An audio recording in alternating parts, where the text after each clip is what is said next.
And I'm a personal injury attorney. How can I weed out the people who only want free advice? All right, so this is a question that happens all the time. So, personal injury attorney, that's actually kind of a weird personal injury attorney. I would think that more like criminal defense and things like that are asking for the free advice, because personal injury, pretty much everything's free. And really, you pretty much want everybody that might be injured if you're a personal injury attorney, as far as I can tell. So a lot of times I hear personal injuries say, I want injuries, but I only want serious injuries. I don't want to do soft tissue or things like that. I don't want whiplash cases and stuff like that. And it's always challenging because, you can't really put on your website, only call me if you're really, really injured. It's hard, because when you start showing up for personal injury lawyer, you're going to show up for the good stuff, but you're also going to show up for the people that, are very, very minorly injured, or different things like that. So how do we weed out the people that only want free advice for personal injury? I don't know. See, personal injury, I can't really answer this question for how do you get rid of the people that only want free advice in personal injury, because I don't know exactly I don't know how to answer that question, but I can tell you how to answer people who say, I only want free advice, and they're a criminal defense lawyer, or if you're a family law attorney or a bankruptcy attorney, or whatever it happens to be, whatever your practice area, your area of law is. Because the reality is that everybody wants free advice, but they also want they have a desired outcome that they want. So if they're asking for free advice, it's because they want free advice on how to achieve a certain goal, right? So free advice, if you're a divorce lawyer or a family law attorney, you say, hey, how do I make sure that I'm getting the right amount of child support? What do I do if my spouse won't pay or my ex-spouse won't pay child support? I don't have any money to pay a lawyer, but what do I do? Well, what you need to do is you need to show them that, so first of all, you need to talk about the value of what your fee is versus how much they stand to lose, and how much it will actually cost them if they don't have an attorney, if they try to do this themselves, and you can always, I'm sure you have many stories that you can tell where you can say, the different, my fees to handle a case like this are $4,000, but you've got a 4-year-old son, and you're trying to get child support for the next 18 years, and you're trying to do this on your own.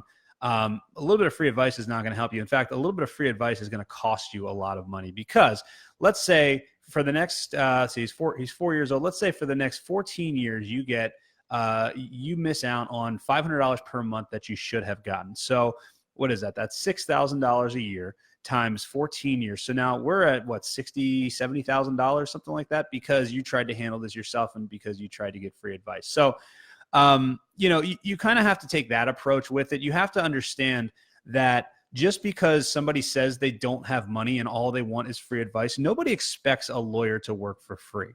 Nobody wants to spend money either. Most of the time, the last thing people want to spend money on is legal bills. If they get arrested, very rarely is someone going to a lawyer for something good that's happening.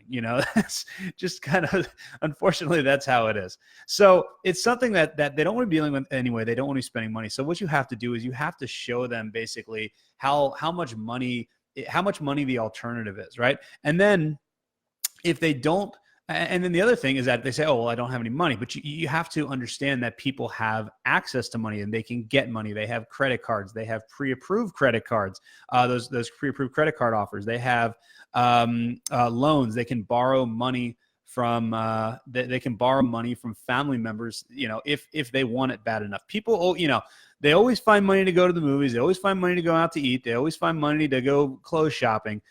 But the legal bills are something that they have to find the money for, and they will find the money for. I was actually on the phone, actually did a podcast about this recently. I was on the phone with an attorney, a family law attorney, and he put me on hold, and he didn't actually put me on hold though. He just put the phone down. And it's funny because I heard, because he had another call, and I heard him tell the other person, we're out of money in your retainer, and this case is going to continue going on, and you need to go out to your mailbox and start filling out those pre-approved credit card offers, because you need to, because this case is not over, and you need to find the money so that, they can achieve whatever outcome they want.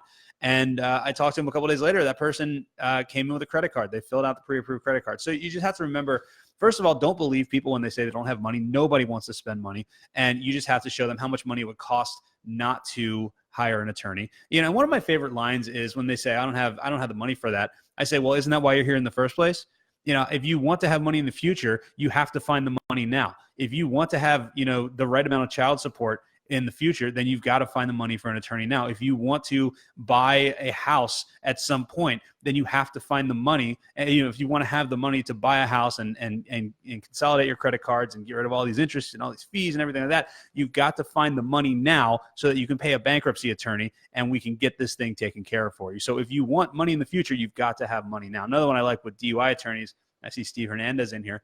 You can say, okay, well, I don't have the money for it, but what's going to happen if you lose your job and then you lose your license and then you can't drive to work, so you lose your job? How are you going to have money in the future, you know, if you don't have a job? And then on top of that, you actually have to check that I'm a convicted felon box on every job application in the future. So if you want to have money in the future, you better find the money now. So that's how I typically deal with the free advice type of scenario.